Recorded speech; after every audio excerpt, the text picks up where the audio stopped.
Bom, e agora você vai poder conhecer um pouquinho mais do Museu do Supremo Tribunal Federal na nossa reportagem especial de hoje, dos 130 anos do STF na Era da República.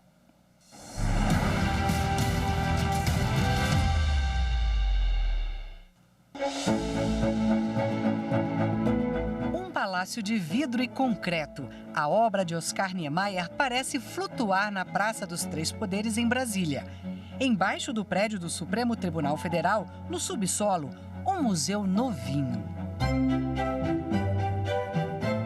São quase 1.000 metros quadrados, com centenas de objetos que contam principalmente a história dos 130 anos do STF na Era da República. O Museu do Supremo, ele apresenta um conjunto variado de elementos que demonstra para a sociedade a importância do seu papel na democracia constitucional brasileira. O museu foi desenhado pelo arquiteto Paulo Mendes da Rocha, de renome internacional.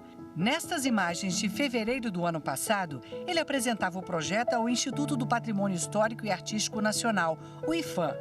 Mas Paulo não teve tempo de ver o museu pronto. O arquiteto morreu em maio deste ano. Agora a gente convida você a dar uma volta sem sair do lugar.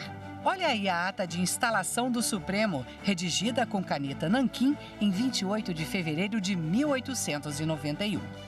Ao lado, a primeira Constituição brasileira, do mesmo ano. O texto foi revisado pelo mais ilustre advogado brasileiro, Rui Barbosa. Aqui, ele aparece ao lado do filho Alfredo Rui, saindo da sede do Supremo no Rio, em 1900. O museu reúne processos julgados pela corte na época em que tudo era escrito à mão. Este é um habeas corpus em que Rui Barbosa defendeu 48 civis presos na Fortaleza Militar de Santa Cruz por ordem do presidente da República. A caneta foi usada para a assinatura da Constituição de 1946 pelo ministro Aliomar Baleiro, então deputado federal constituinte. O grande painel de vidro tem fotos dos ministros que já passaram pela Suprema Corte. O interessante é que as fotos parecem um filme positivo da antiga máquina fotográfica. As imagens podem ser vistas dos dois lados do painel.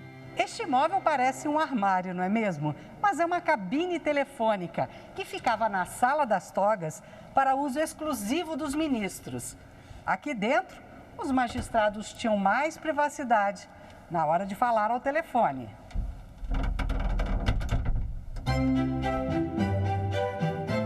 O museu também expõe presentes de autoridades estrangeiras e objetos pessoais dos magistrados, como a toga, usada durante os julgamentos. Estes óculos de grau pertenciam ao ministro Cordeiro Guerra. Os gravadores eram usados pelo ministro Marco Aurélio para registrar suas decisões. Depois ele entregava a gravação para os auxiliares fazerem a transcrição. E por falar em gravador, veja só uma coleção de aparelhos usados na década de 70 para registrar as sessões de julgamento. O tempo passou e o tribunal começou a divulgar as sessões ao vivo pela Rádio e TV Justiça. Estes painéis mostram julgamentos de grande repercussão. O direito da pessoa transgênero mudar o nome e o gênero no registro civil. O uso de células-tronco embrionárias em pesquisas científicas, as cotas para negros nas universidades, o reconhecimento da união homoafetiva. O espaço do museu é um espaço que permite essa reflexão pela sociedade do relevante papel que a Corte possui na guarda dos direitos fundamentais e na promoção de um avanço cultural, porque a sociedade, ela avança culturalmente na medida em que direitos fundamentais são reconhecidos. O espaço também abriga uma exposição da OAB com documentos históricos, bustos de advogados famosos e uma galeria dos presidentes do Conselho Federal da Ordem. A Associação dos Magistrados Brasileiros também montou uma exposição que conta a sua história.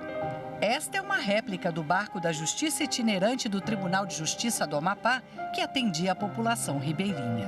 O espaço físico do museu, ele é um ambiente de mediação entre a instituição e a própria sociedade, que consegue, ao ter contato com o acervo e a história contada ali naquele ambiente, ela se sente mais pertencente à história do país e ela consegue se conectar em termos práticos. Quando ela vê uma decisão que impacta um determinado grupo da sociedade ou todo o conjunto da sociedade, ela consegue se inserir nesse contexto e entender que a história da instituição é a própria história do país.